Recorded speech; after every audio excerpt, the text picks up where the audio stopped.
Operation లేకుండా మోకాళ్లు మరియు నడుము నొప్పులకు అత్యాధునిక చికిత్స డాక్టర్ భావన హర్వాని గారి ఆధ్వర్యంలో ఆర్ఎఫ్ఏ మరియు ప్లాస్మా పద్ధతిలో చిన్న ఇంజెక్షన్ తో పరిష్కారం. Hospitals road number 12 Banjara hills. ముందుగా విజయ్ గారు, మనం చూస్తున్నాం జగిత్యాల వేదికగా ఒక ప్రతిష్టాత్మకమైన సభ జరగబోతుంది.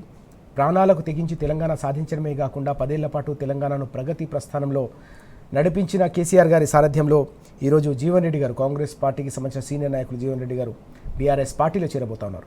వాస్తవానికి అధికార పార్టీలోకి వలసలు ఉంటాయంటారు, కానీ అధికార పార్టీ నుంచి బీఆర్ఎస్ పార్టీలోకి, ప్రధాన ప్రతిపక్ష పార్టీలోకి జరుగుతున్న ఈ రాజకీయ పునరేకీకరణ అనేది ఇప్పుడు తెలంగాణ వ్యాప్తంగా కూడా పెద్ద ఎత్తున చర్చ జరగబోతుంది. దీంతోపాటు కేసీఆర్ గారి ప్రసంగంపై సర్వత్రా కూడా ఆసక్తి నెలకొన్న సందర్భం. ఏ అంశాలు మాట్లాడతారు, ఏ అంశాలపై తెలంగాణ ప్రజలకు దిశానిర్దేశం చేస్తారు, గులాబీ శ్రేణులకు దిశానిర్దేశం చేస్తారనే ఆసక్తి అందరిలో కూడా వ్యక్తమవుతుంది. ఎట్లా చూడాలి ఈ ప్రతిష్టాత్మకమైన సభను? మనం తెలంగాణ ఏర్పడ్డ తర్వాత 10 సంవత్సరాల పాలన, ఇప్పుడు కాంగ్రెస్ 2.5 సంవత్సరాల పాలన దాదాపు పూర్తిగా వస్తున్నటువంటిది. ఈ 2.5 సంవత్సరాల కాలంలో పరిపాలన, కాంగ్రెస్ పార్టీ పరిపాలించినటువంటి విధానాలు కావచ్చు, పరిపాలన అంశాలు కావచ్చు, ప్రజలకు అందినటువంటి సేవలు కావచ్చు, అభివృద్ధికి సంబంధించినటువంటి అంశాలు కావచ్చు, ఇది అదేవిధంగా రాజకీయపరమైనటువంటిది. రాష్ట్ర రాజకీయాల్లో రాష్ట్రానికి సంబంధించిన ఒక అస్తిత్వము, రాష్ట్రానికి సంబంధించినటువంటి వివిధ రాజకీయ పార్టీలు, ప్రస్తుతం పరిపాలనలో ఉన్నటువంటి కాంగ్రెస్ పార్టీ రాజకీయం, ఈ అన్ని అంశాలకు ఈరోజు జరిగే అటువంటి జగిత్యాలలో జరుగుతున్నటువంటి సభ ఒక గేమ్ చేంజర్ లాగా ఉండబోతుంది. అటు రాజకీయంగా కాంగ్రెస్ పార్టీకి కావచ్చు, బీఆర్ఎస్ పార్టీకి కావచ్చు, పరిపాలన పరంగా రాష్ట్ర అస్తిత్వానికి సంబంధించినటువంటి అంశాలు చూసుకున్నట్లయితే ఇవి. ఎందుకంటే ఈ 2.5 సంవత్సరాల కాలంలో తెలంగాణ విషయం ఒక చిన్న చూపుకు గురైపోయింది దేశవ్యాప్తంగా. దేశంలో ఒక చిన్న రాష్ట్రంగా విలువ లేకుండా పోయినటువంటి సిచ్యువేషన్. పార్లమెంట్లో అంత అవమానించే అటువంటి మాట్లాడుతున్నా అడ్డుకోలేనటువంటి సిచ్యువేషన్లకు 10 ఏళ్లలో కొట్లాడి తెచ్చుకున్నటువంటి తెలంగాణ పరిస్థితి ఒక రకమైన అస్తిత్వం మీద దెబ్బపడే విధంగా, అవమానాలకు గురయ్యే విధంగా జరుగుతుంది. మరోవైపు కాంగ్రెస్ పార్టీ రాజకీయాలు చూసినట్లయితే కాంగ్రెస్ పార్టీ పూర్తిగా ఒరిజినల్ కాంగ్రెస్ లాగా లేకుండా పక్క రాష్ట్రంలో ఉన్నటువంటి చంద్రబాబు చేతుల్లో ముఖ్యమంత్రిగా ఉన్నట్టు బందీ అయిపోయినటువంటి విధంగా పార్టీ బందీ అయింది, తెలంగాణ కూడా బందీ అయిపోయినటువంటిది. ఈ తెలంగాణ ఈ బందీ అంశము రాజకీయంగా పార్టీ బందీ, ఎందుకంటే సీనియర్లు అంటూనే ఉన్నారు కాంగ్రెస్ పార్టీ సీనియర్లు ఒరిజినల్ కాంగ్రెస్ లాగా లేదు, ఇది వేరే వాళ్ళ చేతుల్లో బందీ అయినటువంటి అంశం. ఎందుకంటే జీవన్ రెడ్డి గారు అంత అనుభవం ఉన్నటువంటి వ్యక్తి, కాంగ్రెస్ పార్టీ రాజకీయాలతోటి చాలా సుదీర్ఘమైనటువంటి అనుభవం ఉన్న వ్యక్తి కూడా ఆ వ్యాఖ్యలు చేసినటువంటి అంశం. అట్లా చాలామంది కాంగ్రెస్ పార్టీకి సంబంధించినటువంటి నాయకులు కూడా అదే రకమైనటువంటి అభిప్రాయంతో ఉన్నారు. అందుకే కాంగ్రెస్ పార్టీకి, ఎందుకంటే ముఖ్యమంత్రి వ్యవహరిస్తున్నటువంటి ముఖ్యమంత్రి సెంట్రిక్గా, రేవంత్ రెడ్డి సెంట్రిక్గానే రాష్ట్ర కాంగ్రెస్ రాజకీయం నడిపించుకునే విధంగా చేస్తున్నటువంటి నేపథ్యంలో ఇది అసలు పొలిటికల్ జీవితంతో మొదలైనటువంటి వాళ్ళు, కాంగ్రెస్ని నమ్ముకొని ఉన్నటువంటి వాళ్ళు రాజకీయాలు చేశారు. ఈయన రియల్ ఎస్టేట్ తోటి వచ్చినటువంటి వ్యక్తి, రాజకీయాలు చేసినటువంటి ఇది జీర్ణించుకోలేనటువంటి పరిస్థితి. అందుకే ఇది ఒక రాజకీయ పరంగా కాంగ్రెస్ పార్టీ వితిన్ ద పార్టీలో కావచ్చు, దేశంలో ఉన్నటువంటి రాజకీయ పార్టీ రాహుల్ గాంధీ ఒక గేమ్ చేంజర్ లాగా రాజకీయంగా, అదేవిధంగా తెలంగాణ అస్తిత్వానికి సంబంధించినట్టు. ఎందుకంటే పరిపాలన 2.5 సంవత్సరాలు అయిపోయింది, మీరు తెలంగాణ సమాజానికి ఏం చేశారు అనే క్వశ్చన్ వస్తుంది. ఇక బడ్జెట్ పెట్టేది కూడా ఇంకొక బడ్జెట్, పూర్తి స్థాయి బడ్జెట్ పెట్టగలిగేటువంటి అవకాశం ఉన్నటువంటి నేపథ్యంలో ఈ అంశాలు తెలంగాణ ప్రజల్లో ఈ 2.5 సంవత్సరాల్లో ఏమైనా మార్పు వచ్చిందా, లేదా దిగజారిపోయినావా, సంక్షేమం విషయంలో కావచ్చు, అభివృద్ధి విషయంలో కావచ్చు, ఏదైనా ఒక స్టెప్ పైకి పోయినావా అనేది రాజకీయంగా. ఎందుకంటే అధికార పార్టీ నుంచి ప్రతిపక్షాలకు వలస వస్తున్నటువంటిది. కొంతమంది ఎమ్మెల్యేలు ఇటు పోయినప్పటికీ ఆ తర్వాత వాళ్ళే మళ్ళీ రివర్స్ అయ్యేటువంటి, ఒక ఎమ్మెల్యే రివర్స్ అయినటువంటిది కూడా కనిపిస్తుంది. అంటే ఇది మొత్తం రాజకీయాలకు ఈ 2.5 సంవత్సరాల తర్వాత తెలంగాణ రాజకీయాల్లో కావచ్చు, సంక్షేమ, ఇది ఒక గేమ్ చేంజర్ సభలాగా ఉండబోతుంది. కేసీఆర్ గారు కూడా దీనికి సంబంధించినటువంటి స్పీచ్, ఎందుకంటే కొట్లాడి తెచ్చి తెలంగాణ మీద ఇంటికి ఉన్నంత ప్రేమ వేరే వాళ్ళకు ఉండదు అనేది మన పార్లమెంట్లో కూడా తేలిపోయింది. సొంత ఇంటి వాళ్ళు కనుక పార్లమెంట్లో మన ఎంపీలు ఉన్నట్టయితే ఆ ఎంపీ చేసినటువంటి వ్యాఖ్యలు, బీజేపీ చేసినటువంటి ఎంపీ వ్యాఖ్యలకు ఆ రోజు అడ్డుకునేటువంటి వాళ్ళు, సొంత ఇంటి వాళ్ళు లేకపోయేసరికి విచ్చలవిడిగా అవమానాలకు గురవుతున్నటువంటి ఈ అన్ని అంశాలు కూడా కేసీఆర్ గారు ప్రసంగించే అవకాశం ఉంటుంది. ఉన్నటువంటి ఆ పార్టీ విధానం, బీఆర్ఎస్ పార్టీకి సంబంధించిన విధానాలు కూడా ఈ జగిత్యాల్లో జరిగేటువంటి సభలో మరింత స్పష్టంగా వచ్చే 2.5 సంవత్సరాల కాలంలో పార్టీకి సంబంధించినటువంటి అంశాలు కూడా పార్టీ అధ్యక్షుల వారు వాళ్ళ పార్టీకి సంబంధించినటువంటి అన్ని కూడా వివరించే అవకాశం ఉంది. ఇటు ప్రభుత్వానికి సంబంధించినటువంటి చేయలేక ఏ రకంగా చతికిలబడిపోయింది తెలంగాణ అనే అంశం, నీళ్ళకు సంబంధించి, కాళేశ్వరానికి సంబంధించినటువంటి అంశాలు. ఈరోజే పోటీగా కూడా మరోవైపు రేవంత్ రెడ్డి కూడా సభ పెట్టుకున్నటువంటిది, కాళేశ్వరం విజిటింగ్ పెట్టుకున్నటువంటిది కూడా కనిపిస్తుంది. 2.5 సంవత్సరాల కనీసం అది కూడా రిపేర్ చేయలేనటువంటి సిచ్యువేషన్లో ఉన్నటువంటి ఈ అంశాలన్నీ కూడా జగిత్యాలకు సంబంధించినటువంటి సభలో ఉంటుంది. ఇది ఒక గేమ్ చేంజర్ సభ లాగానే ఉంటుంది అనేది నేను అనుకుంటున్నాను. ఎస్, ఒక గేమ్ చేంజర్ సభ కాబోతుందనే అంశాన్ని విజయ్ గారు ప్రస్తావిస్తున్న పరిస్థితి. దేవిప్రసాద్ గారు కూడా మనతో పాటు జాయిన్ అవుతున్నారు. దేవిప్రసాద్ గారు నమస్తే. నమస్తే రాజు గారు. దేవిప్రసాద్ గారు, మనం చూస్తున్నాం వాస్తవానికి 6 దశాబ్దాల ఆకాంక్షను నెరవేర్చిన తెలంగాణ ప్రదాత కేసీఆర్ గారు హాజరు కాబోతున్న సభ తెలంగాణ వ్యాప్తంగా ఆదిలాబాద్ నుంచి అలంపూర్ వరకు ప్రతి ఒక్కరిలో కూడా ఒక ఆసక్తి నెలకొంటున్న సందర్భం. అందరూ కూడా ఆసక్తిగా ఎదురు చూస్తూ ఉన్నారు కేసీఆర్ గారు ఏం చెప్పబోతున్నారు అనేది. ఎట్లా చూడాల్సిన అవసరం ఉంది? జైత్రయాత్ర, జగిత్యాల జైత్రయాత్ర గతంలో సృష్టించిన ప్రభంజనాలు కావచ్చు, అక్కడ గులాబీ పార్టీకి సంబంధించి ఉద్యమ సందర్భంగా కూడా అనేక కీలక సభలు జరిగిన సందర్భం. మరోసారి జగిత్యాల వేదికగా ఈరోజు జరగబోతున్న ఈ ప్రతిష్టాత్మకమైన సభను మనం ఎట్లా అర్థం చేసుకోవాలి? తెలంగాణ రాష్ట్ర రాజకీయాల్లో ఇది ఎంత కీలకమైన ఘట్టం అంటే ఏం చెప్తారు? వీక్షకులకు శుభోదయం రాజు గారు, మీకు విజయ్ గారికి నమస్కారం. అంటే ప్రధానంగా ఏప్రిల్ 20కి చరిత్రలో ఒక చారిత్రక దినం రాజు గారు. ఎందుకంటే ఒక రకంగా ఎందుకంటే 20న కేసీఆర్ గారి సభ తేదీ నిర్ణయించడం అనేటువంటిది ఇవాళ మొత్తం దేశవ్యాప్తంగా కూడా ఒక చర్చనీయాంశమైంది. ఒకటి, ఈ ఏప్రిల్ 20 నాడు కాంగ్రెస్ దాష్టికానికి వ్యతిరేకంగా పెద్ద ఎత్తున ఆదిలాబాద్ లో ఆనాడు గోండులు ఆదివాసీలు పెద్ద ఎత్తున తమ రైతాంగ సమస్యల కోసం పెద్ద ఎత్తున ఉద్యమం చేస్తుంటే ఆ ఉద్యమం మీద విచ్చలవిడిగా కాల్పులు జరిపి వందలాదిని పెట్టుకున్నటువంటి చరిత్ర, చీకటి చరిత్ర ఆ రోజు మనం అందరం కూడా చూసాం.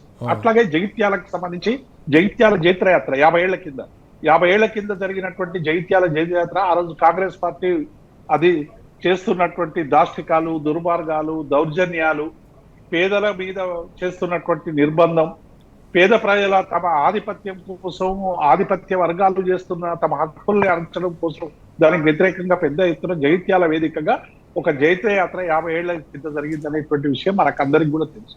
మూడవది 2006లో జరిగినటువంటి తెలంగాణ ధూమ్ధామ్.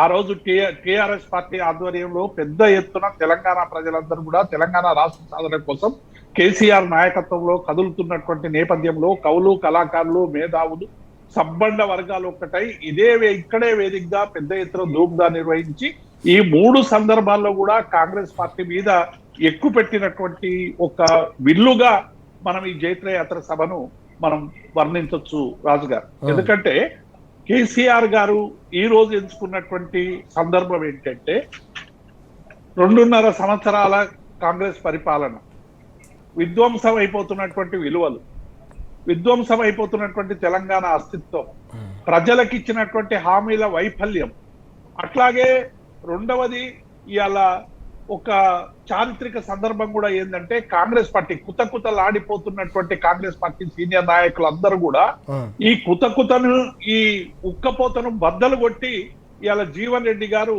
ఇవాళ బీఆర్ఎస్ లోకి రావడం అనేటువంటిది ఇవాళ రాష్ట్ర చరిత్రలో కూడా ఇది ఒక పెద్ద చర్చనీయాంశం అయిపోతా ఉంది. ఎందుకంటే మా కాంగ్రెస్ పార్టీని మొత్తంగా కూడా నిన్న జీవన్ రెడ్డి గారు మాట్లాడినటువంటి అనేక మాటలు మనం చూసినాం.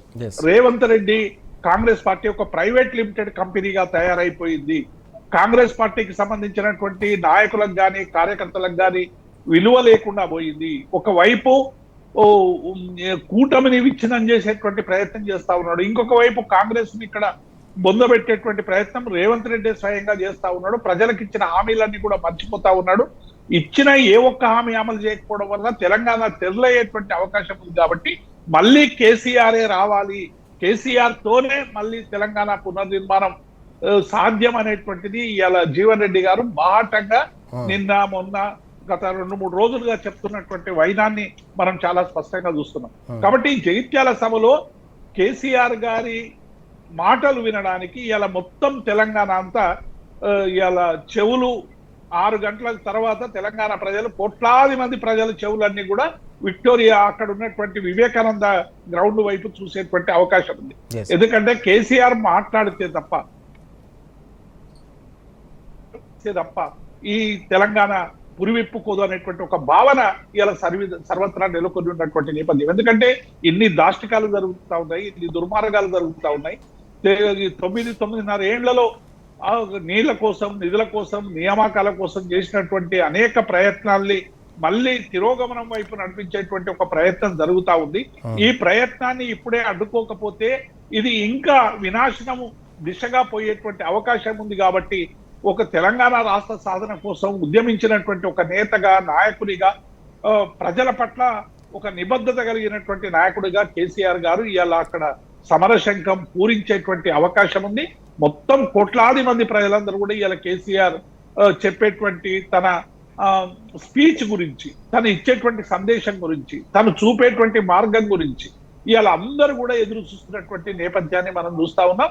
కాంగ్రెస్ పార్టీకి ఇక ఈ జగిత్యాల సభతో ఇక పుట్టగతులు ఉండవు అనేటువంటి భావన కనబడతా ఉంది. అందుకే ఇలా ఒక పోటీగా రేవంత్ రెడ్డి గారు ఆ కాళేశ్వరం ఇలా మేడిగడ్డ పర్యటన గతంలో 2 సార్లు పోయింది, ఇది మూడోసారి పోయినా కూడా ఇప్పటి వరకు రిపేర్లు దోచుకున్నటువంటి నేపథ్యం.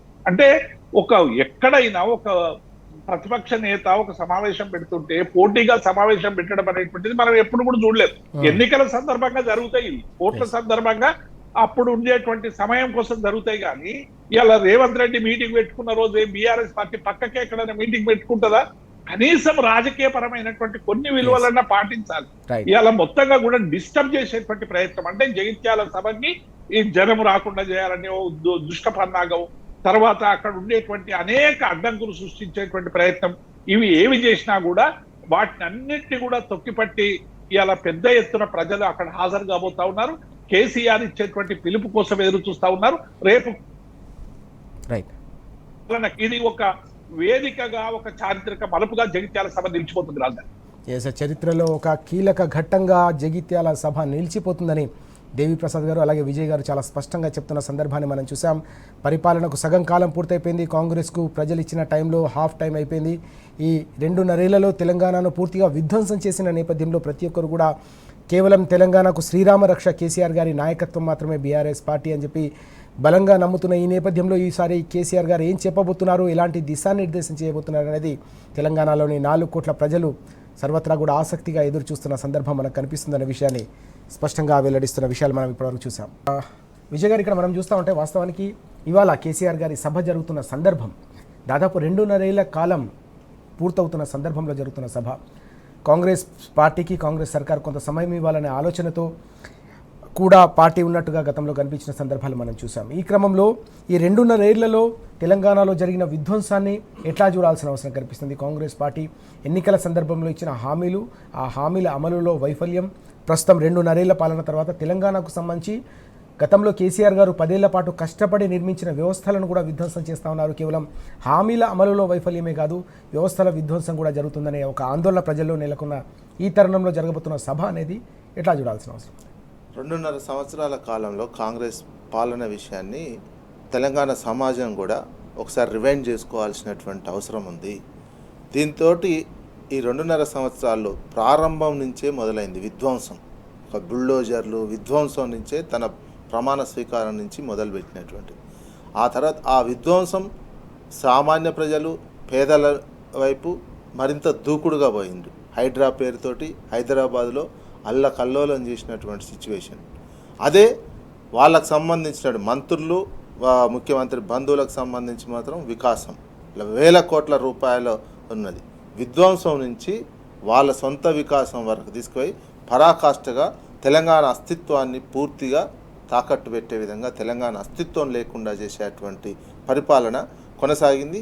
పక్క రాష్ట్రాన్ని ఇట్లా పారిపోయే దిశలో ఒకవైపు రాష్ట్రంలో ఉద్యోగులు నిరసన ఇవన్నీ చేస్తుంటే 68 సార్లు ఢిల్లీకి పోయి మొన్న 5 రోజులు ఒక ముఖ్యమంత్రి ఢిల్లీలో ఉండి కాంగ్రెస్ అదేవిధంగా బీజేపీ, చంద్రబాబు నాయుడు లాంటి వ్యక్తులు వినోదాలు ఇస్తుంటే వాళ్ళకు వినోదాలు ఇచ్చుకుంటా రోమ్నగరం తగలబడితే రాజు గనుక పిడేలు వాయించినట్టు ఇక్కడ రాష్ట్రాన్ని వదిలేసి ఒక 4 రోజులు ఉండి పరాకాష్ట అన్నట్టు 2.5 సంవత్సరాలకు 67-68 సార్లు ఢిల్లీకి పోతే దాదాపు పోయినప్పుడల్లా 3 రోజులు వేసుకున్నా నీ 800 రోజుల పాలనలో 200 రోజుల వరకు నువ్వు ఢిల్లీలోనే ఉన్నావు అంటే ఈ రాష్ట్రాన్ని ఏ రకంగా ఇప్పుడున్నటువంటి ముఖ్యమంత్రి ట్రీట్ చేసిండు, ఇక్కడ జనం పట్ల ఏమాత్రం ఇంట్రెస్ట్ ఉంది, జనం పట్ల ఇష్టం కానీ, ఇక్కడ ఉన్నటువంటి సంక్షేమం విషయంలో కానీ, రాష్ట్రాన్ని అభివృద్ధి పదంలో తీసుకెళ్లాల్సినటువంటి విషయంలో కానీ ఏ ఒక్కటి కూడా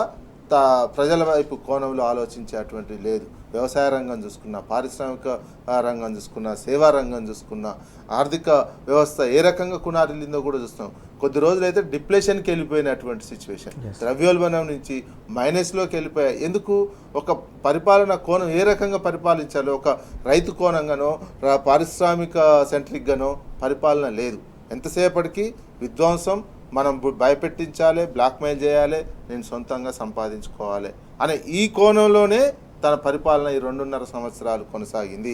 అవసరమైతే ఢిల్లీ పార్టీని గ్రిప్లో పెట్టుకోవడానికి ఇక్కడ పంపించాల్సినటువంటి ఆర్థిక వనరులు కావచ్చు. ఏ ఎలక్షన్ వచ్చినా అక్కడ కేంద్రంలో ఉన్నటువంటి ఆ పార్టీ కూడా వెయిట్ చేస్తుంది ఇక్కడి నుంచి వస్తున్నటువంటి నిధులు. కనీసం తమిళనాడు ఎలక్షన్లో ప్రచారానికి కూడా తెలంగాణ ప్రభుత్వ హెలికాప్టర్ వాడుతున్నారు అంటే ఏ రకమైనటువంటి విధ్వంసంలోకి వేరు, ఏ రకమైనటువంటి హీనమైనటువంటి సిచ్యువేషన్లోకి రాష్ట్ర ప్రజానికి ఆర్థిక వ్యవస్థను తీసుకుపోయారు అనేది తెలంగాణ సమాజం అర్థం చేసుకోవాల్సినటువంటి అవసరం ఉన్నది. విధ్వంసం నుంచి మొదలై వాళ్ళ సొంత వికాసం వరకు తనకున్నటువంటి ఆర్థిక వనరులను పెంపొందించుకునే వరకే ఈ 2.5 సంవత్సరాల పరిపాలన కొనసాగింది తప్ప రైతు బంధు విషయంలో కావచ్చు, రైతు భరోసా విషయంలో కావచ్చు, వడ్ల కొనుగోళ్ల విషయంలో కావచ్చు, ఇతర పంటల కొనుగోళ్ల విషయంలో కావచ్చు, ఏ ఒక్కటి కూడా సరైనటువంటి విధానం తీసుకొని ఒక సాటిస్ఫాక్షన్, ప్రజల యొక్క సంతృప్తికరమైనటువంటి పరిపాలన లేదు. పార్టీ క్యాడర్ అసంతృప్తితో ఉన్నారు, ప్రజానీకం అసంతృప్తితో ఉన్నారు. ఒక అసహనం పెరిగిపోతుంది క్రమంగా. ఈ అసహనం 2.5 సంవత్సరాల్లోనే ఒక ప్రభుత్వం మీద ఇంత అసహనం ప్రజానీకానికి పెరగడం అనేది చూడనటువంటి. సామాజిక అంశాలు చూసుకున్నా ఏ ఒక్క సామాజిక అంశాన్ని కూడా మీరు సాల్వ్ చేయలేకపోయారు. బీసీకి సంబంధించిన రిజర్వేషన్ ఇస్తా అని ఇవ్వలేకపోయినటువంటి సిచ్యువేషన్ ఉంది. అదేవిధంగా ఇతర సామాజిక వర్గాలకు చేస్తున్నటువంటి భవనాలకు సంబంధించినటువంటిది కావచ్చు, స్కాలర్షిప్లకు సంబంధించినటువంటిది కావచ్చు, విద్యార్థుల ఫీజు రియంబర్స్మెంట్కి సంబంధించినటువంటిది కావచ్చు, రుణమాఫీకి సంబంధించినటువంటిది కావచ్చు, ఏది కూడా మీరు సంపూర్ణంగా చేసి ఒక సాటిస్ఫాక్షన్ ఇవ్వలేకపోయారు. వాళ్ళ పార్టీల వాళ్ళే తిరుగుబాటు చేసే విధంగా నిరంతరం ఎమ్మెల్యేలు కూడా అసంతృప్తి వ్యక్తం చేస్తున్నారు కదా. బహిరంగంగా అసెంబ్లీలే అంటున్నటువంటిది, కోమటిరెడ్డి రాజగోపాల్ రెడ్డి వాళ్ళు డైరెక్ట్ అంటున్నటువంటిది, అసెంబ్లీలో అన్నటువంటిది చూస్తున్నాం. అదే ఇతర పార్టీల నుంచి ఆ పార్టీలోకి వచ్చినటువంటి పోచారం శ్రీనివాసరెడ్డి లాంటి వాళ్ళు ఏ రకమైనటువంటి అసంతృప్తి వెళ్ళగలుగుతారు, ప్రభుత్వం ఉందా లేదా అనేది. ఈ 2.5 సంవత్సరాల్లోనే ఈ రకమైనటువంటి అభిప్రాయం రావడానికి మీరు వైఫల్య ముఖ్యమంత్రిగా, వైఫల్య పరిపాలకుడిగా ఈ 2.5 సంవత్సరాల్లో ముద్ర వేసుకున్నారు. ఈ వైఫల్య పరిపాలకుడిది ఇక ఈ నెక్స్ట్ 2.5 సంవత్సరాలు పతనంకే వెళ్ళిపోతుంది తప్ప ఈ వైఫల్యం నుంచి పతనానికి పోవాల్సిందే తప్ప మీరు మీ సొంత వికాసం వైపైతే పోతారు, రాష్ట్ర వికాసాన్ని మాత్రం చేయలేదనేది ప్రజానీకం గమనించారు.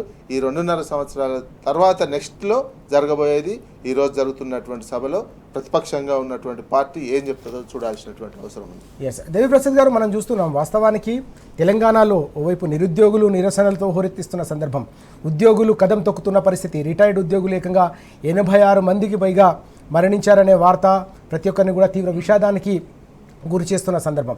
సబ్బండ వర్గాలు అనేక రంగాల్లో కూడా కదం తొక్కుతున్న తరుణం ఇది. నిరసనలతో హోరెత్తిస్తున్న తరుణంలో జరగబోతున్న కీలకమైన సభ, 2.5 ఏళ్ల పరిపాలన తర్వాత జరుగుతున్న కీలకమైన కేసీఆర్ గారి సభ ఎట్లా చూడాల్సిన అవసరం కనిపిస్తుంది? ఓవరాల్గా ప్రజాక్షేత్రంలో వెల్లువెత్తుతున్న నిరసనల పర్వం కావచ్చు, ప్రజల్లో పెద్ద ఎత్తున ప్రభుత్వంపై పెరుగుతున్న వ్యతిరేకత కావచ్చు, వీటన్నిటి నేపథ్యంలో జరుగుతున్న ఇవాళ బీఆర్ఎస్ సభ, కేసీఆర్ గారి సభను మనం ఆ కోణంలో ఎట్లా చూడాలి?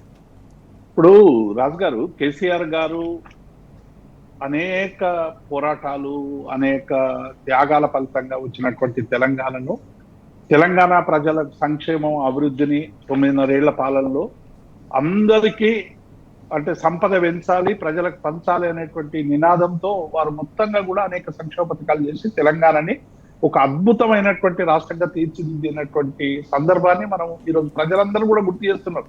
ఎందుకు నిన్న మేము ఒక సభలో నాగార్జున సాగర్ దగ్గర సంబంధించినటువంటి గుర్రంపోడులో జరిగినటువంటి సభలో హరీష్ రావు గారు మాట్లాడుతున్న కరెంటు పోతే వెంటనే ప్రజలంతా లేచి కరెంటు కావాలంటే కేసీఆర్ రావాలని స్వచ్ఛందంగా చెప్తున్నారు. అంటే కరెంటు పోతా ఉంది, నీళ్లు లేవు, ప్రజలు దైనందిన సమస్యలు ఎదుర్కొంటా ఉన్నారు. ప్రతి సమస్యకు పరిష్కారం కేసీఆర్ పాలన కావాలని చూస్తా ఉన్నారు. అందరి దారులు అన్ని కూడా ఇలా కేసీఆర్ పరిపాలన వైపు చూస్తా ఉన్నాయి. కారణం ఏంటంటే ఈ 2.5 సంవత్సరాల్లో ప్రజలకు ఇచ్చినటువంటి హామీలు, ఈ హామీలతో పాటు అనేక హైడ్రా అనేటువంటి దాష్టికం ఇవాళ నిరంతరంగా కొనసాగుతున్నటువంటి నేపథ్యాన్ని మనం చూస్తా ఉన్నాం. ఉద్యోగులు 86 మంది, మీరు జ్ఞాపకం చేసినట్టు ఇలా 86 మంది రిటైర్ ఉద్యోగులు చనిపోవడం అనేటువంటిది అత్యంత బాధాకరం. ఇది 56 నుంచి 50 ఏళ్ల చరిత్రలో ఎన్నడూ కూడా ఉద్యోగులకు రిటైర్మెంట్ అయినటువంటి ఉద్యోగులకు బకాయిలు చెల్లించకుండా వేధించినటువంటి సందర్భాలు లేవు. నిరుద్యోగ యువకులందరూ కూడా మీరు ఇచ్చినటువంటి డిక్లరేషన్ ప్రకారం నిరుద్యోగ యువకులకు 2 లక్షల ఉద్యోగాలు ఇస్తామని చెప్పి మోసం చేసినటువంటి వైనాన్ని, చివరికి వాళ్ళ ఈపుల మీదనే లాఠీలు మోగించినటువంటి విషయాన్ని ఇలా ప్రజలందరూ కూడా చూస్తా ఉన్నారు. అట్లాగే గురుకులాల్లో విద్యార్థుల మరణాలు, అసహజ మరణాలు ఇలా పెద్ద ఎత్తున కూడా చర్చకు దారితీస్తున్నటువంటి నేపథ్యం. మళ్ళీ రైతుల ఆత్మహత్యలు మన కళ్ళ ముందు కదలాడుతున్నటువంటి నేపథ్యం. ఇట్లా మనం అనేక సమస్యలు, మూసీ పేరు మీద ప్రజల్ని, పేద ప్రజల పుట్టగొట్టేటువంటి ప్రయత్నం, పేద ప్రజల గూడును విధ్వంసం చేసేటువంటి ప్రయత్నం, అట్లాగే ఉద్యోగులు, నిరుద్యోగులు, మహిళలకు ఇచ్చినటువంటి హామీలు అమలు చేయలేకపోవడం, ఇవన్నీతో పాటు ఎవరైనా ప్రశ్నిస్తే వాళ్ళ మీద ఎదురుదాడి చేయడం, కేసులు పెట్టడం, రకరకాలుగా నిందించడం, వీటి పట్ల బీఆర్ఎస్ పార్టీ చాలా స్పష్టంగా నిటారుగా మా వర్కింగ్ ప్రెసిడెంట్ కేటీఆర్ గారి నాయకత్వంలో ఈ 2.5 సంవత్సరాల పాటు పెద్ద ఎత్తున ప్రజల్లో అనేక సమస్యల మీద తీవ్రమైనటువంటి పోరాటాలు సలిపి ప్రజల పక్షం నిలిచినటువంటి పార్టీగా ఇలా ప్రజల గుండెల్లో నిలిచిపోయింది. ఆ రోజు తెలంగాణ రాష్ట్ర సాధన కోసం, తెలంగాణ కోసం ఎంత కమిట్మెంట్ తో ఆ రోజు పనిచేసామో ఇవాళ ఒక ప్రతిపక్ష పార్టీగా ప్రజా సమస్యల పరిష్కారం కోసం రాజ్యాంగబద్ధంగా అమలు చేయడానికి అవసరమైనటువంటి ఒక సుదీర్ఘకాల పోరాటం. నిజంగా 2.5 సంవత్సరాలు అసలు బీఆర్ఎస్ చేసినటువంటి పోరాటం ఏ ప్రతిపక్ష పార్టీ ఎన్నడూ కూడా చేయనటువంటి పోరాటానికి ఒక సింబాలిక్ గా మనం చెప్పొచ్చు. అది నీ కాళేశ్వరం నీళ్ళ గురించి అయినా, మూసీ గురించి అయినా, హైడ్రా గురించి అయినా, కేంద్రాల్లో రైతులు పడుతున్నటువంటి ఇబ్బందుల గురించి అయినా, నిరుద్యోగ యువకుల గురించి అయినా, ఉద్యోగుల గురించి అయినా, అటు అసెంబ్లీ వేదికగా ఇటు కార్యక్షేత్రంలో కూడా కేటీఆర్ గారు, హరీష్ రావు గారు, మొత్తం మా బీఆర్ఎస్ నాయకత్వం అంతా కూడా ఇలా ప్రజల పక్షాన్ని నిలబడి పోరాడుతా ఉన్నారు. దాంతో ఇక్కడ నూకలు చెల్లిపోయినాయి. మా పార్టీని సీరియస్ గా ప్రజల్లో ఎండగట్టేటువంటి ప్రయత్నం చేస్తున్నటువంటి నాయకత్వం మీద దెబ్బ కొట్టాలని వ్యక్తిత్వ హరణానికి కూడా దిగినటువంటి సందర్భాన్ని మనం చూసాం. అయినప్పటికీ కూడా ఎక్కడ చెక్కు చెదరకుండా కేసీఆర్ గారి నాయకత్వంలో, కేసీఆర్ గారి మార్గదర్శనంలో, కేటీఆర్ గారి నాయకత్వంలో ఒక బలమైనటువంటి ఒక ప్రతిపక్ష గొంతుగా ఇలా బీఆర్ఎస్ పార్టీ ఇలా ముందుకు పోతున్నటువంటి నేపథ్యం ప్రజల్లో చాలా స్పష్టంగా కనబడతా ఉంది. కాబట్టి ఎట్లయినా సరే ఈ సభ జరగనివ్వద్దు, ఈ సభకి ఇబ్బంది కలిగించాలి అనేటువంటి ఒక పిచ్చి ప్రయత్నాలు రోడ్డు తెవ్వడం దగ్గర నుంచి మొదలు పెడితే అనేక అక్కడ ఉన్నటువంటి మా నాయకుల మీద అవాకులు చెవాకులు, ఒక మహిళా నాయకురాల మీద కాంగ్రెస్ నాయకులు మాట్లాడినటువంటి మాటలు కూడా నిన్న బాగా చర్చనీయాంశమైంది. కాబట్టి ఇటువంటి సందర్భంలో కేసీఆర్ గారు ఇగో తెచ్చుకున్నటువంటి తెలంగాణ తెరలు చేస్తా ఉన్నారు. ఈ తెరలు చేస్తున్నటువంటి తెలంగాణను ఇలా తెగించి పొట్లాడి కాపాడుకోవాలనేటువంటి ఒక పిలుపు వస్తుందని ఇలా ప్రజలందరూ కూడా ఎదురు చూస్తా ఉన్నారు రాదు. ఎందుకంటే కేసీఆర్ గారు ఒక రాజనీతిజ్ఞుడు. ఇంతకాలం ఒక ప్రభుత్వానికి సమయం ఇవ్వాలి. మనం ఒక ప్రజాస్వామ్య పార్టీగా గెలుపు ఓటములు అనేటువంటి సహజం. మనం ఏదో మళ్ళీ అధికారంలోకి రావడానికి మీటింగులో, సభలో కాదు, మనం ప్రజల పక్షం ఉన్నామనేటువంటి ఒక అత్యంత విశ్వాసాన్ని తెలంగాణ రైతాంగానికి ఇవ్వాలి. ఇవాళ కాళేశ్వరం అద్భుతమైనటువంటి ప్రాజెక్ట్ నిర్మాణం చేసి లక్షలాది పంటలు పండించేటువంటి ప్రయత్నం చేస్తే దాన్ని ఎట్లా ఎండబెడుతున్నారో, రైతుల కళ్ళల్లో కన్నీళ్ళు ఎట్లా చూడాలని ప్రయత్నం చేస్తున్నారో, దీన్ని ఇలా తెలంగాణ రైతాంగానికి ప్రతి కార్యకర్త ఇంటింటికి తీసుకుపోయి ఈ 2.5 సంవత్సరాలతో పాటు రేపు రాబోయే 2 సంవత్సరాలు కూడా ఇలా కాంగ్రెస్ పార్టీ చేయబోయేటువంటి అనేక దాష్టికాలకు వ్యతిరేకంగా పెద్ద ఎత్తున సబ్బడ్డ వర్గాలు, సకల జనులు మీరు చూస్తున్నారు. మళ్ళీ తెలంగాణ ఉద్యమ సందర్భంగా ఒక్కటైన శక్తులన్నీ కూడా రకరకాల వేదికల ద్వారా ఇలా తెలంగాణలో మళ్ళీ పురివిప్పుతున్నటువంటి నేపథ్యం మనకు చాలా స్పష్టంగా కనబడతా ఉంది. అందరి మా అందరికీ కూడా ఇక కాంగ్రెస్ పార్టీ అంటే ఇక దీన్ని ఏదో ఒకటి చేసి ఈ ప్రాంతం నుండి తరిమితే తప్ప మా బతుకు ముందుకు పోదు అనేటువంటి ఒక భావన క్రియేట్ అవుతున్నటువంటి సందర్భంలో ఈ సభ మా మొత్తం ప్రజలందరికీ కూడా ఒక విశ్వాసాన్ని ఇచ్చేటువంటి సభగా, ఒక చైతన్యాన్ని ఇచ్చేటువంటి సభగా, ఒక పోరాట మార్గాన్ని చూపేటువంటి సభగా, అన్ని సమస్యలకు పరిష్కారం చూపేటువంటి ఒక వేదికగా ఇలా జగిత్యాల సభ కేసీఆర్ గారి నాయకత్వంలో ఆవిష్కృతమవుతుంది అనేటువంటి విషయాన్ని మేము గుర్తు చేస్తా ఉన్నాం రాజు గారు. చాలా ముఖ్యమైన అంశం ఇది. మనం చూస్తూ ఉన్నాం, కొట్లాడి తెచ్చుకున్న తెలంగాణను పూర్తి స్థాయిలో కాంగ్రెస్ పాలనలో తెరలైపోతున్న పరిస్థితి. ప్రతి వర్గం, ప్రతి రంగం కూడా తీవ్రస్థాయి నిరాశ నిస్పృహలో ఉన్న నేపథ్యంలో ఏకైక ఆశాదీపంగా, దీపస్తంభంగా కేవలం కేసీఆర్ గారు, బీఆర్ఎస్ పార్టీయే కనిపిస్తుంది. కాబట్టి ప్రతి ఒక్కరు కూడా ఒక అచంచలమైన విశ్వాసం కనిపిస్తుంది. కేసీఆర్ గారి నాయకత్వమే తెలంగాణకు శ్రీరామ రక్ష అని ప్రతి ఒక్కరు కూడా భావిస్తున్న నేపథ్యంలో ఈరోజు జరగబోతున్న సభ అనేది తెలంగాణ ప్రజల్లో కూడా ఒక అచంచలమైన విశ్వాసాన్ని నింపుతుంది. వచ్చే పోరాటాలకు ఒక మార్గనిర్దేశనం చేస్తుందన్న అభిప్రాయం కూడా అన్ని వర్గాల్లో వ్యక్తమవుతుందని దేవిప్రసాద్ గారు అలాగే విజయ్ గారు కూడా చెప్తున్న అంశాలు ఇప్పటివరకు మనం చూసాం. మనం చూస్తున్న మరో కీలకమైన అంశం కూడా కనిపిస్తోంది. ఓవైపు జగిత్యాల్లో ఈరోజు కేసీఆర్ గారి సభ జరగబోతున్న నేపథ్యంలోనే కాంగ్రెస్లో సలసల మొదలైంది. పెద్ద ఎత్తున సీనియర్ కాంగ్రెస్ నేతలంతా కూడా తిరుగుబాటు చేసేందుకు అలాగే కాంగ్రెస్ను వీడేందుకు సిద్ధమవుతున్నారనే ప్రధానమైన అంశం కూడా ఈరోజు కనిపిస్తూ ఉంది. కాంగ్రెస్ సీనియర్ నాయకులు జీవన్ రెడ్డి గారు కూడా తీవ్రమైన అసంతృప్తి వ్యక్తం చేసిన సందర్భం. తెలంగాణను మళ్ళీ పునర్నిర్మించాలంటే అది కేవలం కేసీఆర్ గారికి మాత్రమే సాధ్యం. కాంగ్రెస్ పార్టీ, కాంగ్రెస్ సర్కార్ అంతా కూడా ఎక్కడికక్కడ తెలంగాణను వినాశనం చేస్తోంది, అన్ని రంగాలను, అన్ని వర్గాలను కూడా మోసం చేస్తుంది, దగా చేస్తుందని స్పష్టంగా చేస్తున్న ప్రకటనల నేపథ్యంలో ఎట్లా చూడాల్సిన అవసరం ఉంది కాంగ్రెస్లో అంతర్గతంగా జరుగుతున్న ఈ వ్యవహారాన్ని? కాంగ్రెస్ పార్టీ మనం ఎన్ని సంవత్సరాలుగా పరిశీలించినట్లయితే ఒక భావదారిద్ర్యము, దరిద్రంలోకి కొట్టుమిట్టాడి అందులోకి కుచించుకపోయినట్టు పై స్థాయి నుంచి ఇక్కడి వరకు.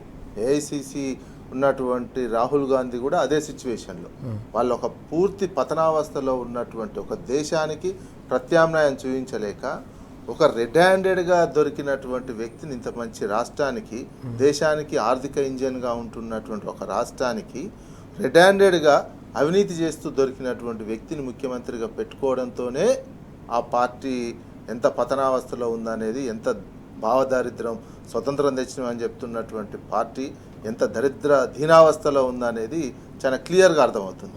అటువంటి వ్యక్తిని పెట్టుకున్న తర్వాత కేవలం అటువంటి దొంగ పనుల కోసమే కాంగ్రెస్ పార్టీ ఆయనను ఉపయోగించుకుంటుంది. ఆయన చేసే పనులు కూడా ఆ రకంగానే ఉన్నాయి.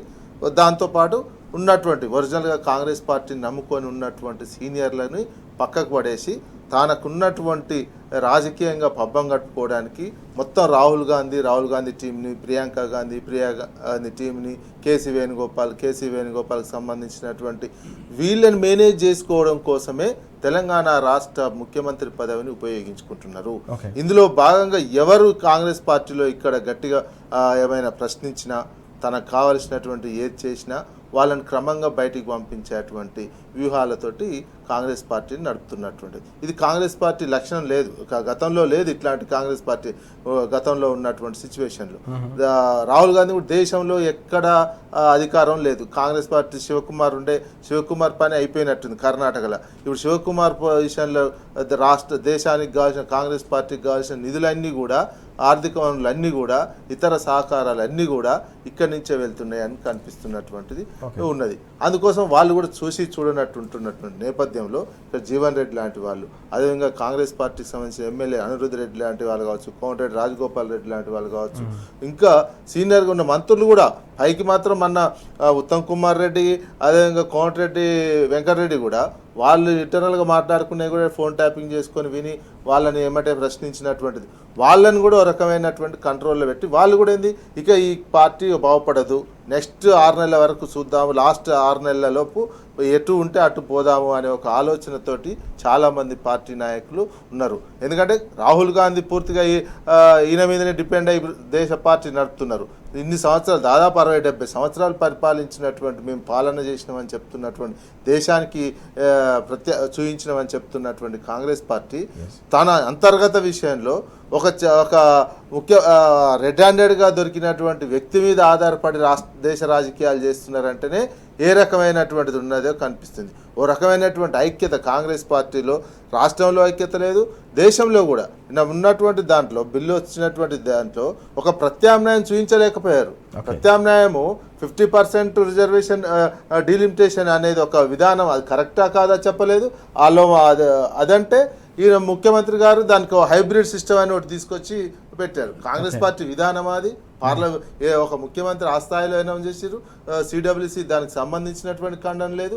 ఎట్ట పడితే అట్లా ఏ రకంగా పడితే కాంగ్రెస్ పార్టీకి ఒక క్రమశిక్షణ, ఓ రకమైనటువంటి విధి విధానాలు, దేశానికి ఆల్టర్నేటివ్ లేదు. రాష్ట్రాల్లో పరిపాలించేటువంటి రాష్ట్రాల్లో ప్రజారంజకంగా పరిపాలించలేకపోతున్నారు. నియంతృత్వం వీళ్ళు మోడీని నియంతృత్వం అంటున్నారు, కానీ వీళ్ళు పరిపాలించే చోట పూర్తి అవినీతి, పూర్తి నియంతృత్వము, ఒక అప్రజాస్వామికమైనటువంటి పాలన కొనసాగిస్తున్నటువంటి నేపథ్యంలోనే కాంగ్రెస్ పార్టీ పూర్తిగా పతనావస్థలోకి వెళ్ళిపోయింది. ఇక లేవలేనటువంటి సిచ్యువేషన్లో ఇక లాస్ట్కు ఉన్నటువంటి ఇటువంటి వాళ్ళు ఏంటంటే మొత్తం దోపిడీకి అలవాటు పడ్డటువంటి వాళ్ళు రాజ్యం నడుస్తున్నది. మొత్తం దోపిడీకి, ఎందుకంటే ఇంకా ఛాన్స్ లేదు కాంగ్రెస్ పార్టీకి. ఉన్నటువంటి వస్తే ఇక దోపిడీకి సిద్ధమయ్యారు. ఆ దోపిడీదారులకే పూర్తి పెత్తనం ఇచ్చేసరికి అసలైన కాంగ్రెస్ సంబంధించినటువంటి వాళ్ళు కాంగ్రెస్ పార్టీని వదిలిపెట్టి వేరే చూసుకునేటువంటి పరిస్థితి ఏర్పడింది. ఇక ఎలక్షన్స్ దగ్గరికి వస్తూ ఉంటే మాత్రం రాష్ట్రంలో కాంగ్రెస్ పార్టీ మొత్తం ఆంధ్రప్రదేశ్ కళ్ళారా చూస్తున్నటువంటి ఒకటి అత్యంత డీల్ చేయలేనటువంటి సిచ్యువేషన్. రాష్ట్ర విభజన అప్పుడు డీల్ చేయలేక సరైనటువంటి విధానాలు అవలంబించక పార్టీ అంతర్గతంగా ఆంధ్రప్రదేశ్లో పోగొట్టుకుంది. ఇప్పుడు ఇక్కడ రేవంత్ రెడ్డిని పెట్టి చంద్రబాబు వెనకంగా నడిపిస్తున్నటువంటి నేపథ్యంలో ఇక్కడ కూడా కాంగ్రెస్ పార్టీ పూర్తిగా తుడిచిపెట్టుకుపోయేది. ఇక జన్మలో తెలంగాణలో కాంగ్రెస్ పార్టీ లేవలేనటువంటి సిచ్యువేషన్లోకి కాంగ్రెస్ పార్టీని తీసుకెళ్తున్నటువంటిది. తెలుగు రాష్ట్రాల్లో కాంగ్రెస్ పార్టీ చాప్టర్ క్లోజ్ అయిపోబోతుంది. దీంతో చివరి కాంగ్రెస్ ముఖ్యమంత్రి కాబోతున్నారు. చివరి కాంగ్రెస్ పార్టీకి సంబంధించినటువంటి అంశం మాత్రం తెలుగు రాష్ట్రాల్లో ఇక కాంగ్రెస్ పార్టీ ఉండదనేది చాలా ఈజీగా అర్థమవుతుంది. ఈ పరిపాలన, ఇప్పుడు ఉన్నటువంటి ముఖ్యమంత్రి యాటిట్యూడు, ఇంటర్నల్గా కాంగ్రెస్ పార్టీ క్యాడరు, ఇంటర్నల్గా కాంగ్రెస్ పార్టీ నాయకత్వం ఉన్నటువంటి ఒక అసంతృప్తి మాత్రం ఆ రకంగానే తెలియజేస్తుంది. ఉన్నటువంటి చాలా మంది ఇక చాలా చోట్ల థర్డ్ ప్లేస్ పోతుంది. తెలంగాణలో కాంగ్రెస్ పార్టీ థర్డ్ ప్లేస్లో ఉండబోతుంది అనే అంశాన్ని మాత్రం కాంగ్రెస్ పార్టీ నాయకులే, ఎమ్మెల్యేలే చాలా మంది చెప్తున్నటువంటిది, ఇంటర్నల్గా చెప్తున్నటువంటిది తెలుస్తుంది. ఎస్ రైట్, మనం చూస్తాం ఇక్కడ మరో కీలకమైన అంశం కూడా మనకు కనిపిస్తోంది. కేసీఆర్ గారికి సంబంధించిన పరిపాలనలో అమలు చేసిన పథకాలను కూడా పూర్తిగా కాలరాస్తా ఉన్నారు, నిర్వీర్యం చేస్తున్నారనే ఆందోళన కూడా వ్యక్తమవుతోంది. కాంగ్రెస్ పార్టీ ఎన్నికల సందర్భంలో ఇచ్చిన హామీలు కావచ్చు, గ్యారంటీలు, ఓవైపు వాటిని గాలికి వదిలేసి మరోవైపు కేసీఆర్ గారి పాలనలో అమలైన రైతు బంధుకు సంబంధించిన పథకం కావచ్చు, దాన్ని నిర్వీర్యం చేశారు. రైతు బీమా అయితే పూర్తిగా 2 ఏళ్ల నుంచి దాన్ని పూర్తిగా కనీసం ప్రీమియం కూడా కట్టట్లేదనే అంశం కూడా ఈరోజు పత్రికలో ప్రధానంగా మనకు కనిపిస్తూ ఉంది. రైతు బీమాకు మంగళం అంటూ ఎట్లా చూడాల్సిన అవసరం ఉంది. ఓవైపు ఇతర కేసీఆర్ కిట్కు సంబంధించి కావచ్చు, న్యూట్రిషన్ కిట్కు సంబంధించిన అనేక సంక్షేమ పథకాలను కూడా నీరుగారుస్తున్న అంశాలు అనేవి ప్రజల్లో, ప్రజాక్షేత్రంలో ఎలాంటి చర్చకు దారితీసే అవకాశం కనిపిస్తుంది. ప్రజల్లో ఎట్లాంటి అభిప్రాయం ఉంది వీటిపైన? రాష్ట్రము అధికార మార్పిడి జరిగిన తర్వాత అప్పటి వరకు వేగంగా వెళ్తున్నటువంటి ఆర్థిక అభివృద్ధి ఆ ఆర్థిక వృద్ధిని బ్రేక్ వేసినటువంటి సిచ్యువేషన్. ఒక్కసారి ఒక స్పీడ్గా వెళ్ళిపోతున్నటువంటి ఆర్థిక వ్యవస్థను వచ్చి విధ్వంసంతో వచ్చే రాకడతో ఏంది ఉన్నటువంటి ఆర్థిక వ్యవస్థ ఒక పాజిటివ్ యాటిట్యూడ్లోకి రాష్ట్ర ఆర్థిక వ్యవస్థను తీసుకుపోకుండా నెగిటివ్ యాటిట్యూడ్లోకి తీసుకుపోయాడు. విధ్వంసం చేయడం, హైదరాబాద్ మీద హైడ్రాన్ తీసుకొచ్చి రియల్ ఎస్టేట్ని దెబ్బతీయడం, రియల్ ఎస్టేట్ వాళ్ళని బ్లాక్ మెయిల్ చేయడం వస్తున్నటువంటి ఈ రకమైనటువంటి భయపెట్టడం, ఎల్ఎన్టీ లాంటి సంస్థలను భయపెట్టడం, పారిశ్రామికవేత్తలను, సేవారంగ సంస్థలను, ఇట్లాంటి వాళ్ళని భయపెట్టి తన ఆర్థిక వనరులను సొంతంగా ఆర్థిక వనరులు సమకూర్చుకోవటానికి భయపెట్టేసరికి మొత్తం అభివృద్ధికి సంబంధించినటువంటిది డిపెండ్ అయినట్టు రియల్ ఎస్టేట్ మీద తెలంగాణ ఎక్కువగా డిపెండెంట్. అదేవిధంగా వ్యవసాయానికి సంబంధించినటువంటి డిపెండెంట్, కాళేశ్వరానికి సంబంధించి నెగిటివ్ యాటిట్యూడ్ తీసుకోవడం, నీళ్లు సరిగ్గా అందించలేకపోవడం, ఒక రకమైనటువంటి నెగిటివ్ యాటిట్యూడ్ తోటి పరిపాలన కొనసాగించేసరికి ఆర్థిక వ్యవస్థ మీద చాలా తీవ్ర ప్రభావం పడింది. ఈ పథకాలను ఇంప్లిమెంటేషన్ చేయాలంటే వేగంగా ఆర్థిక అభివృద్ధిని కనుక తీసుకెళ్తే వచ్చినట్టు నీకు ఆదాయాన్ని ఇంతవరకు పెంచడం, నీకు 2.5 సంవత్సరాలు అవుతున్నటువంటిది నువ్వు ఇంకా 18,500 కోట్లు 18,500 కోట్లే ఆదాయం వస్తుంది, ఇంకా తగ్గిపోయింది. డిప్లేషన్ కొన్నిసార్లు 16,000 కోట్లకే పడిపోయినటువంటిది కూడా ఉన్నాయి కొన్ని నెలలలో. ఈ రకమైనటువంటి ఆర్థిక వ్యవస్థను క్రియేట్ చేసిన తర్వాత మీరు ఇచ్చినటువంటి హామీలు ఎట్లా నెరవేరుస్తారు? అందుకని ఇవన్నీ ఎగ్గొట్టి ఇక ఏం చేస్తున్నారు, ఢిల్లీకి ప్రతిసారి ఢిల్లీకి పోవడం, 65 సార్లు ఢిల్లీకి పోవడం, అడగంగానే పారిపోవడం, ఇక్కడ నిరసనలు మొదలవుతున్నటువంటిది. ఈ పలాయనం చిత్తగించడం, పారిపోవడం చిత్తగించడం, అక్కడ ఢిల్లీలో మెయింటైన్ చేసుకుంటే సరిపోద్ది నా పదవి కాపాడుకోవటానికి అనే యాంగిల్లోనే ఇంకా ఆ రకమైనటువంటి యాటిట్యూడ్ తోటి పరిపాలన కొనసాగిస్తారు. అందుకని ఆర్థిక అభివృద్ధి లేకుండా పోయింది. ఆర్థిక అభివృద్ధి ఆదాయం పోయేసరికి నువ్వు ఏ పథకం ఇంప్లిమెంటేషన్ చేస్తావు, ఏది ఇంప్లిమెంటేషన్ చేయలేకపోతున్నావు. కేవలం వాళ్ళకు సంబంధించినటువంటి కొన్ని కాంట్రాక్ట్ బిల్లులు ఉన్నట్లయితే అవి కూడా వాళ్ళకే తీసేసుకొని మొత్తం వాళ్ళే మంత్రివర్గానికి సంబంధించినటువంటి కంపెనీలే వాళ్ళ మనుషులే పూర్తిగా కాంట్రాక్ట్లు తీసుకునే విధంగా, వాళ్ళ సంస్థలే రియల్ ఎస్టేట్ చేసుకునే విధంగా కొంతవరకు పరిమితం అయిపోయినటువంటిది. ఆర్థిక వ్యవస్థ మొత్తం నాశనం అయ్యేసరికి కేవలం వాళ్ళ వరకే, మంత్రివర్గం వరకే సంపాదించుకునే యాటిట్యూడ్ తోటి పరిపాలిస్తున్నారు కాబట్టి మిగతా జనం ఎటుపోయినా ఏం లేదు, జనం ఇట్లనే ఉంటారు. ఒకసారి ఓడిస్తే కొంతమంది అంటాడు, ఇప్పుడు ఉన్నటువంటి ముఖ్యమంత్రి అంతకుముందు కూడా కొన్ని సందర్భాల్లో ఉన్నటువంటిది, మేము 6 నెలలు పరిపాలిస్తామండి, 6 నెలల్లో మా మీద వ్యతిరేకం వస్తుంది, మమ్మల్ని దించాలని చూస్తారు, మేము ఓడిపోతాం, మేము మళ్ళీ అవుతుంది. ఈ రకమైనటువంటి ఒక మైండ్ సెట్ తోటి, ఈ రకమైనటువంటి యాటిట్యూడ్ తోటి పరిపాలన కొనసాగిస్తున్నటువంటి నేపథ్యంలో రాష్ట్రం ఆలోచించకుండా ఇష్టం ఉన్నట్టు రాజకీయాలు చేసుకుంటా రాష్ట్రాన్ని మాత్రం వెనక్కి నెట్టేటువంటి సిచ్యువేషన్లోకి తీసుకుపోయారు. ఇది సమాజం అర్థం చేసుకోవాలి, చూడాల్సి, పరిశీలించుకోవాలి ఎప్పటికప్పుడు తెలంగాణ సమాజం. దేవిప్రసాద్ గారు, మనం చూస్తూ ఉన్నాం ఈ కేసీఆర్ గారి ప్రతిష్టాత్మకమైన సభ నేపథ్యంలో ప్రతి అంశం కూడా చర్చకు దారితీస్తున్న సందర్భం ప్రజాక్షేత్రంలో. అన్నిటికంటే ముఖ్యంగా కాంగ్రెస్ అధికారంలోకి వచ్చే సందర్భంలో ఎన్నికల్లో ఇచ్చిన హామీల అమలులో ఓవైపు వైఫల్యం, గ్యారంటీల అమల్లో వైఫల్యం, చివరికి కేసీఆర్ గారి సారథ్యంలో బీఆర్ఎస్ ప్రభుత్వంలో అమలైన పథకాలకు కూడా పాతరేస్తున్నారనే ఆందోళన ప్రజాక్షేత్రంలో వ్యక్తమవుతోంది. ఒక్కో పథకాన్ని కేసీఆర్ గారి ఆనవాళ్లను చెరిపేస్తామని చెప్పేసి గతంలో అమలైన సంక్షేమ పథకాల సమాహారాన్ని కూడా సమాధి చేయడాన్ని ఎట్లా చూడాల్సిన అవసరం? ఇప్పుడు రాజు గారు, అంటే తెలంగాణకు సంబంధించినటువంటి ఒక కేసీఆర్ గారు 9.5 సంవత్సరాల పరిపాలనలో తలసరి ఆదాయాన్ని కానీ, విద్యుత్ వినియోగాన్ని కానీ, నీటిపారుదల రంగాన్ని కానీ, విద్యను అనేక గురుకులాలు పెట్టి లక్షలాది మంది విద్యార్థులకు అవసరమైనటువంటి విద్యను అందించేటువంటి పని కానీ, బస్తీ దవాఖాన నుంచి జిల్లా దవాఖానల వరకు కూడా వైద్యాన్ని విస్తరించేటువంటి పని కానీ, అద్భుతంగా ఐటీ రంగంలో, ఫార్మా రంగంలో, ఇట్లా మనకు 9.5 సంవత్సరాల పరిపాలనలో కరోనా వచ్చినా, ఆర్థిక మాంద్యాలు వచ్చినా, అనేక ఓటుకు నోటు రకరకాల ఇబ్బందులు వచ్చినా మొత్తంగా కూడా తెలంగాణని ప్రజల ఆకాంక్షల కోసం ముందుకు తీసుకుపోవాలని కేసీఆర్ గారు నిరంతరం ప్రయత్నించి ఒక అద్భుతమైనటువంటి పరిపాలన రోల్ మోడల్ గా దేశానికే చేసినటువంటి దాన్ని ఇవాళ ప్రజలందరూ కూడా చూస్తూ ఉన్నారు. ఈ 2.5 సంవత్సరాల పాలనలో ఒక్కొక్కటి దిగిపోతున్నటువంటి, విధ్వంసం అవుతున్నటువంటి, తమ కళలు తమ ముందే కరిగిపోతున్నటువంటి నేపథ్యాన్ని ప్రజలందరూ కూడా చూస్తున్నారు. పెద్ద మనుషులు చెప్తారు, ఇల్లు కట్టించడం మీరు సంవత్సరానికి ఒకసారి గుణపెంకలు చదువుకొని ఉంటే సరిపోతుంది.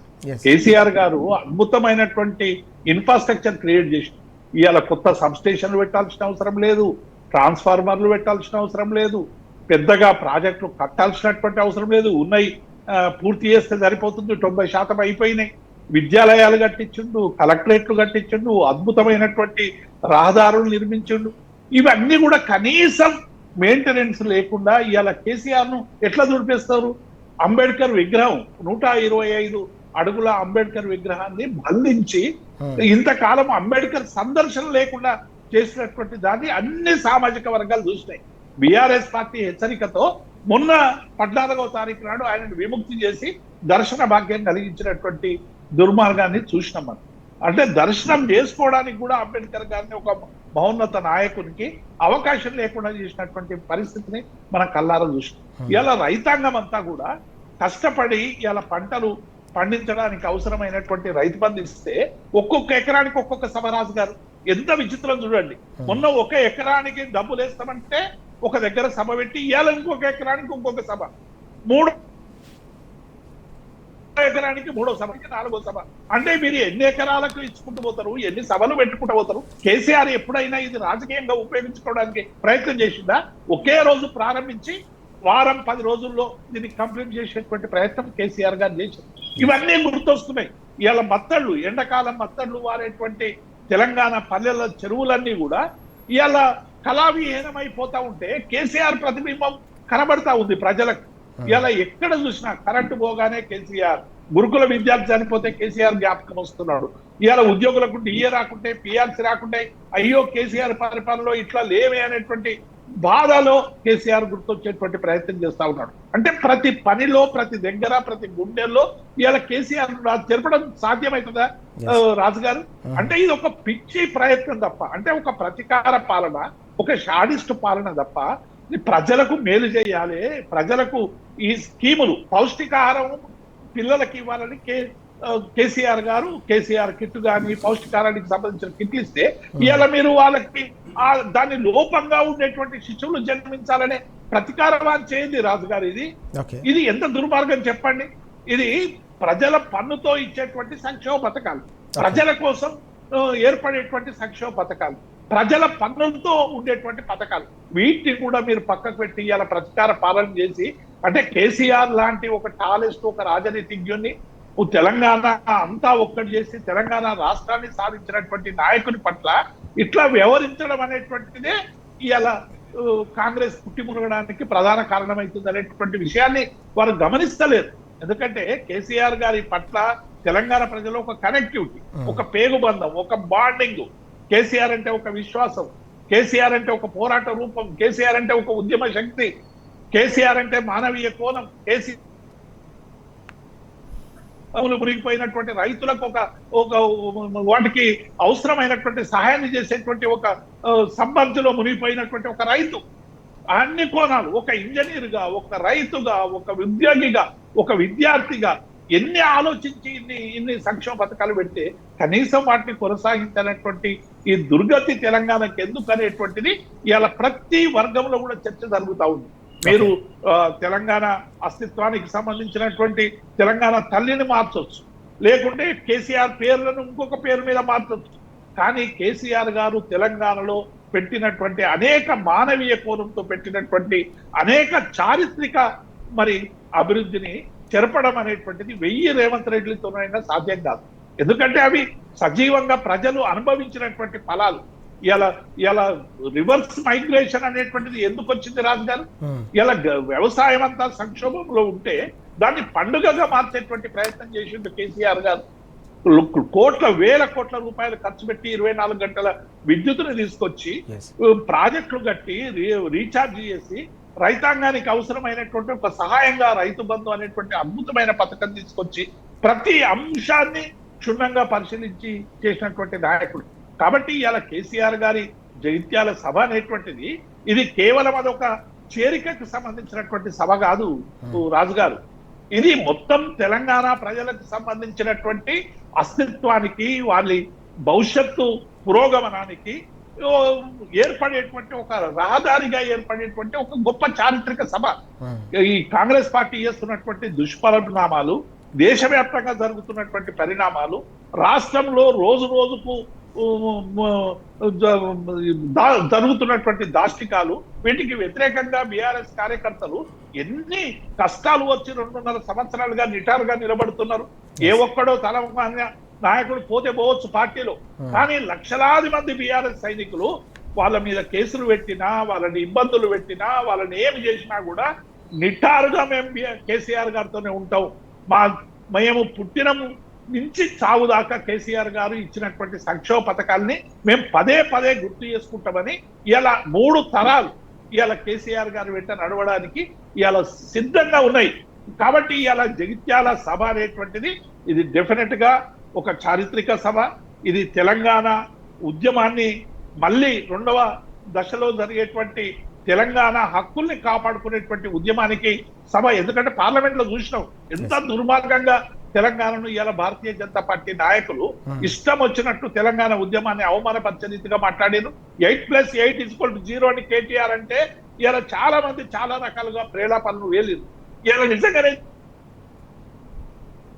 చెప్పినట్టు ఎవడన్నా ఒక్కడన్నా మాట్లాడిందా తెలంగాణ మీద ఇంత దాడి జరుగుతూ ఉంటే? కాబట్టి ఇవన్నీ కూడా ప్రజలకి కడుపులో పండుతున్నాయి రాజు గారు. ఇవన్నీ అగ్నిగోళంలా ఇలా విస్ఫోటనంలా ఎగిరిపడతాయి. కేసీఆర్ సభ తర్వాత తెలంగాణలో ఈ మొత్తం ఒక రూపమే మారిపోయేటువంటి అవకాశం ఉంది. కాంగ్రెస్ పార్టీ బుద్ధి తెచ్చుకొని ఈ సభతో తెలంగాణ ప్రజల ఆకాంక్షల వైపు దృష్టి పెడితే దాన్ని ప్రజలు ఏమైనా పోని అనుకుంటారు. లేకుంటే మాత్రం ఈ ప్రాంతం నుండి తరమేటువంటి ప్రయత్నం చేస్తారు. కర్ణాటక ఫెయిల్యూర్ అయిపోయింది, హిమాచల్ ఫెయిల్యూర్ అయిపోయింది, ఇక్కడ ఫెయిల్యూర్ అయిపోయింది, పార్లమెంట్ లో రాహుల్ గాంధీ ప్రతిపక్ష నేతగా ఫెయిల్యూర్ అయ్యారు. మొత్తంగా కూడా ఇలా కాంగ్రెస్ ఒక ఫెయిల్యూర్ కు ఒక సింబాలిక్ గా మారిపోతున్నటువంటి నేపథ్యాన్ని చూస్తా ఉన్నాం. ఒక అద్భుతమైన అవకాశం వచ్చింది. ఇంత ఇన్ఫ్రాస్ట్రక్చర్ క్రియేట్ చేసి కాంగ్రెస్ పార్టీ చేతుల్లో పెడితే కనీసం మెయింటెనెన్స్ చేసుకోలేక కూలబడిపోతున్నటువంటి ఒక చిత్రాన్ని మనం ఇవాళ తెలంగాణలో చూస్తున్నాం రాజు గారు. ఎస్ మనం చూస్తున్నాం. 10 ఏళ్ల పాటు కేసీఆర్ గారు కష్టపడి నిర్మించిన ఒక్కో వ్యవస్థను కూడా విధ్వంసం చేస్తూ ఉన్నారు. ఒక్కో ఇటుక పేర్చి పూర్తిగా తెలంగాణను పునర్నిర్మిస్తే ప్రతి రంగాన్ని కూడా వినాశనం వైపు నడిపిస్తున్నారు. కాబట్టి తెలంగాణ ప్రజల్లో తీవ్రమైన అసహనం కాంగ్రెస్ పార్టీ పరిపాలనపై కొనసాగుతుందనే అంశాన్ని దేవిప్రసాద్ గారు గుర్తు చేస్తున్న విషయాలు మనం చూస్తా ఉన్నాం. విజయ్ గారు, ఇక్కడ మనం చూస్తున్న జగిత్యాల జైత్రయాత్రకు సంబంధించి ప్రజా ఆశీర్వాద సభకు పూర్తి స్థాయిలో రంగం సిద్ధమై పెద్ద ఎత్తున ప్రజలు కూడా లక్షలాదిగా తరలి వచ్చేందుకు సిద్ధమవుతున్న ఈ తరుణంలో దీనికి అడుగడుగునా కూడా సభ ప్రకటించిన క్షణం నుంచి మొదలుకొని ఇప్పటి వరకు కూడా అడుగడుగునా ఆటంకాలు సృష్టించే కుట్రలు కూడా కొనసాగిన సందర్భాలు మనం చూసాం. ఓవైపు అటువైపు ఉన్న రోడ్లను తవ్వేసే ప్రయత్నం కావచ్చు, చివరికి పోటీగా ముఖ్యమంత్రికి సంబంధించిన పర్యటన కాళేశ్వరం కావచ్చు, మేడిగడ్డ పెట్టుకున్న సందర్భం ఎట్లా చూడాల్సిన అవసరం ఉంది? ఈ అంశాలు మనం అక్కడనే అర్థమవుతుంది. ముఖ్యమంత్రి ప్రతిపక్ష పార్టీ ఓ సభ పెట్టుకుంది. ఆ సభకు ప్రజాస్వామ్య పద్ధతిలో మీరు చెప్తున్నటువంటి మేమే అత్యంత ప్రజాస్వామికవాదులు అని దేశంలో చెప్పుకుంటున్నటువంటి నేపథ్యంలో ఇక్కడ ఇంప్లిమెంటేషన్ వచ్చేసరికి ఆ సభకు సరైనటువంటి ఏర్పాట్లు చేయకుండా రోడ్లు తోమడం, మధ్యలో పనులు కాకుండా ఉండి రోడ్లంతా ఉద్దేశపూర్వకంగా అక్కడ ఉన్న ఎమ్మెల్యే తోటి రోడ్లు తోమించి అడ్డంకులు సృష్టించడం, తర్వాత ఆందోళన చేసిన తర్వాత ఆ రోడ్డుని ఏదో మళ్ళీ రిపేర్ చేసినట్టు చేయటం. ఇవన్నీ ఏంటంటే ఎంత మీరు చెప్పుకోవడానికి చిన్న బుద్ధి ఉన్నటువంటి ముఖ్యమంత్రి, కురచ బుద్ధి ఉన్నటువంటి ముఖ్యమంత్రి లాగానే వ్యవహరిస్తున్నారు. ఎందుకంటే మీ వచ్చిన నేపథ్యమే అది. మీరు వచ్చిందే ఒక దొంగ పని చేసి దాన్ని హైలైట్ చేసి ముఖ్యమంత్రి అయినటువంటి వాళ్ళు 50 లక్షల రూపాయలు ఇస్తూ రెడ్ హ్యాండెడ్గా దొరికి ఉన్నట్టు అంత చిన్న బుద్ధితో ఉన్నటువంటి వాళ్ళు ప్రతిపక్ష పార్టీలు జనరల్ సభ పెట్టుకుంటే కాంగ్రెస్ పార్టీ మేము ప్రజాస్వామ్యం ప్రజలు చెప్తున్నటువంటి రాహుల్ గాంధీ కూడా దాన్ని అడ్డుకోవాల్సినటువంటి అవసరం లేదు. దానికి తోడు మళ్ళీ సభ పెట్టుకోవడం, ముఖ్యమంత్రి సభ పెట్టుకోవడం అంటే పోటీ సభ పెట్టుకోవడం అంటే మీరు ఇంటర్నల్గా మీకు అభద్రత ఏర్పడింది. ప్రతిపక్ష పార్టీ పెడుతున్నటువంటి సభను చూసే మీరు సంథింగ్ ఒక భయమో లేదా మనం కూడా ఏదైనా ఒకటి చెప్పుకోవాలి ఆల్టర్నేటివ్, లేదా మీడియా స్పేస్ ఆక్యుపై చేసుకోవాలి, ఇట్లాంటి చిన్న చిన్న చిల్లర వ్యూహాలతోటి రాష్ట్రాన్ని పరిపాలించడం అనేది ఒక అవివేకమే అవుతుంది తప్ప ఒక రాజనీతిజ్ఞుడిగా ఉండాల్సినటువంటిది అయితే కనిపించటం లేదు. మీరు కాళేశ్వరానికి సంబంధించినటువంటి అంశము దాదాపు 2.5 సంవత్సరాల నుంచి మీరు చేయలేకపోయినట్టు రిపేర్ చేసుకోలేకపోయారు. ఉద్దేశపూర్వకంగా ఏం తెలుస్తుంది? పోలవరానికి నీళ్ళు వదిలేరు కావాలని ఉద్దేశపూర్వకం. ఎందుకు? మీ బాస్ ఉన్నటువంటి రాష్ట్రము, నాకు రాజకీయంగా ఆయన చేయబట్టి నేను ఇంత అని చెప్పి మొత్తం తెలంగాణకు సంబంధించిన వనరులను మొత్తం అటు పంపించే విధంగా, నీటి వనరులను మొత్తం పంపించే విధంగానే మీ యాటిట్యూడ్ ఇన్నాళ్ళు ఉంది. 2.5 సంవత్సరాల నుంచి నీటిపారుదల విషయంలో, నీళ్ళ విషయంలో మీ మొగ్గంతా ఆంధ్ర వైపే ఉన్నది.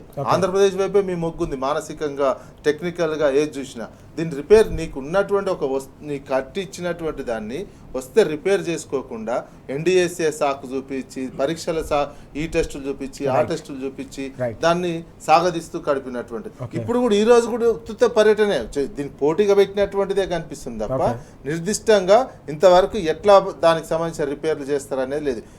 ఇప్పటికీ 500 బోర్లు వేసి 3 చెక్ చేయాల్సిన టెస్టులు చేయాల్సినటువంటిది ఈ పార్టీకి అది ఫినిష్ చేయాల్సినటువంటి అవసరం ఉండే.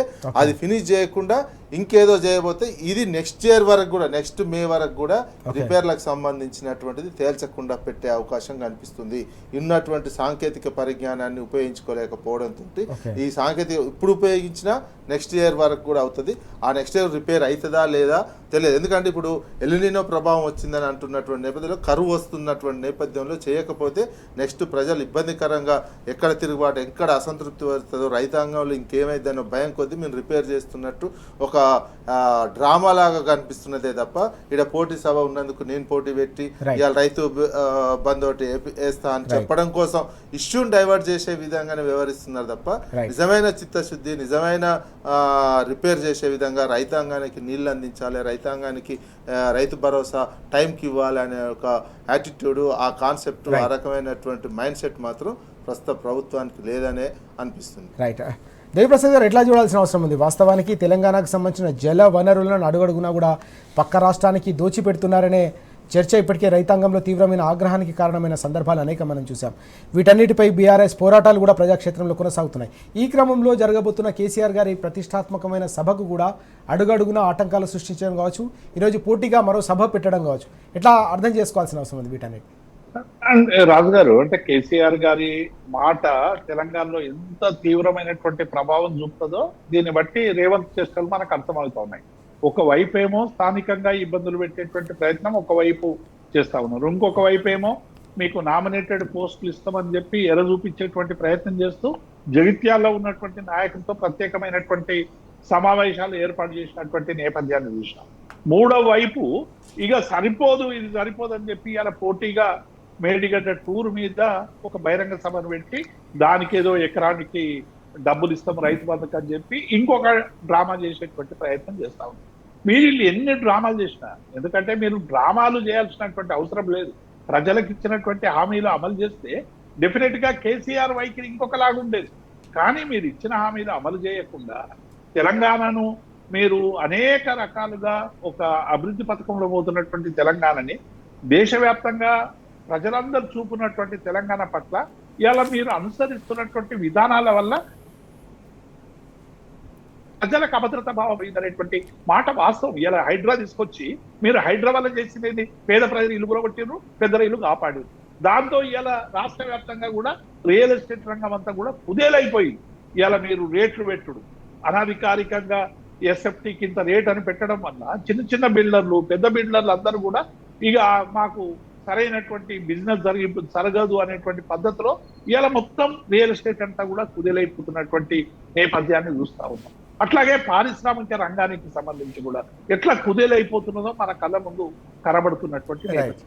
కాబట్టి ఇలా శాంతి భద్రతల పరిస్థితి కానీ, పారిశ్రామిక ప్రగతి కానీ కేసీఆర్ గారు ఒక దూరదృష్టితో వీటిని అన్నిటినీ కూడా సరి చేసేటువంటి ప్రయత్నం చేసాడు. వీటిని అన్నిటినీ ఇలా ఇబ్బందికరంగా మార్చే ప్రయత్నం చేస్తున్నటువంటి నేపథ్యంలో మీరు పోటీ సభలు పెడితే జరిగేది ఏముండదు. డెఫినెట్ గా ఇలా మీరు పోటీ సభ పెడితే మీ దానికి అధికారం కాబట్టి రకరకాలుగా అందరిని తీసుకొచ్చి కూర్చోబెట్టచ్చు. కానీ జగిత్యాల సభ చూడండి, ఇలా స్వచ్ఛందంగా జగిత్యాలకు వచ్చేటువంటి ప్రజానీకం ఇలా కాంగ్రెస్ మీద శమరశంఖం ఊదడానికి వస్తున్నటువంటి ఒక గొప్ప రైతాంగం అనేటువంటి విషయాన్ని మీరు మర్చిపోవద్దు.